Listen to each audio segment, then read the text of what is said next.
তুই কি আবার ঝামেলা করেছিস? তুই ওই ছেলেটাকে ঘুষি মেরেছিস?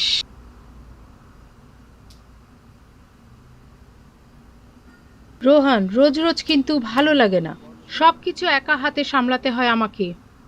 এত বড় হয়েছিস, কবে বুদ্ধিশুদ্ধি হবে তোর?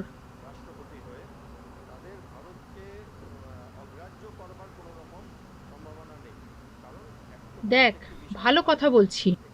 যা হয়েছে হয়েছে। আর ঝামেলা বাড়াস না এসব নিয়ে। যাকগে, কোথাও গেলে চাবি নিয়ে যাস। আমি একটু বেরোবো। বিকেলে তোর বন্ধু বিজু আসছে। আরে বিজু, আগে যেখানে ভাড়া ছিলাম ওখানে। ওই তোর বন্ধুটা, আগে খুব খেলতিস ওর সাথে।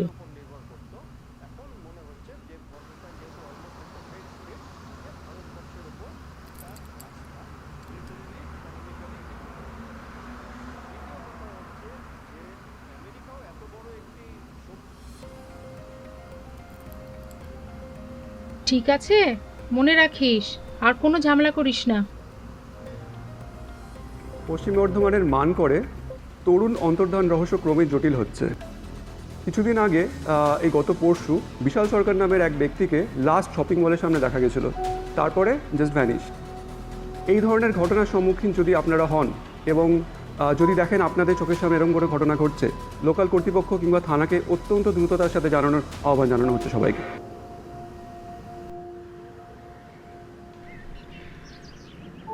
আরে কী সব শুনছি খবরে?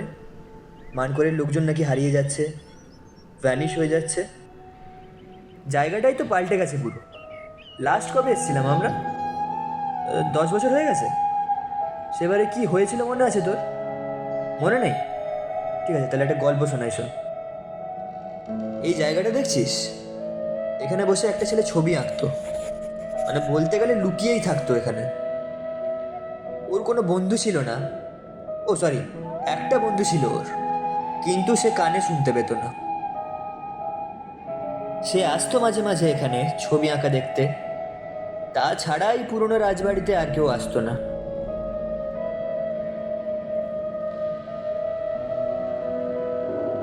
কিন্তু একদিন 4টে ছেলে এসেছিল।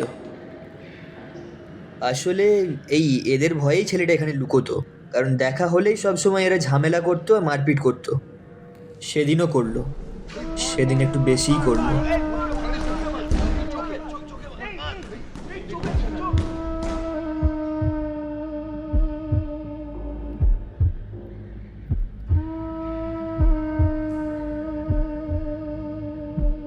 কি হলো, গল্পটা চেনা চেনা লাগছে?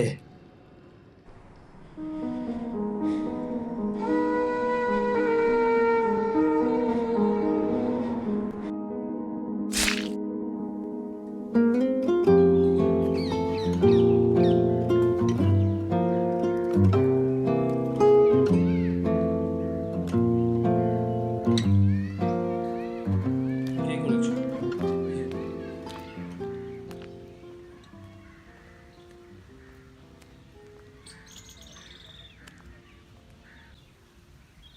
আরে আরে, কি হলো? এ আমার ভাইকে মেরেছে। এইগুলো কি বে? আরে আরে, ও কথা বলতে পারে না, বলতে শুনতে পারে না, তাই জন্য সাইন ল্যাঙ্গুয়েজে বলছে। একে ট্রান্সলেট করো। এ মা ছেলে আবার আমার ভাইকে মারলে তো ছিঁড়ে রেখে দেবো।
ওই ছেলেটা আমি ছিলাম, এখানে বসে ছবি আমি আঁকতাম।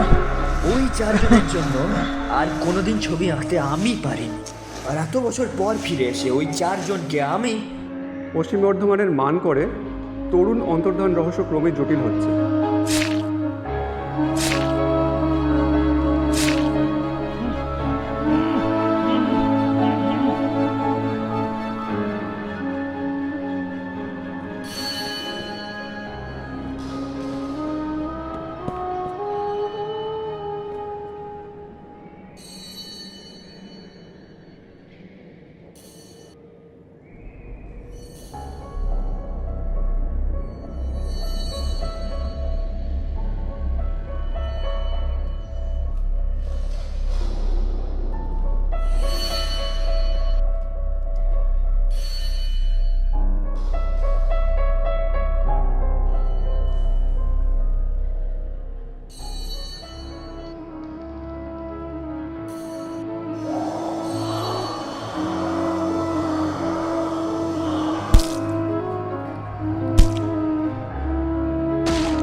কি হলো?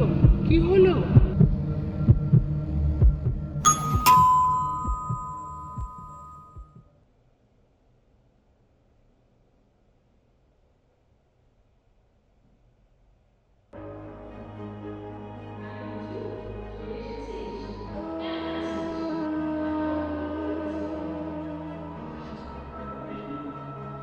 একটা বন্ধু ছিল,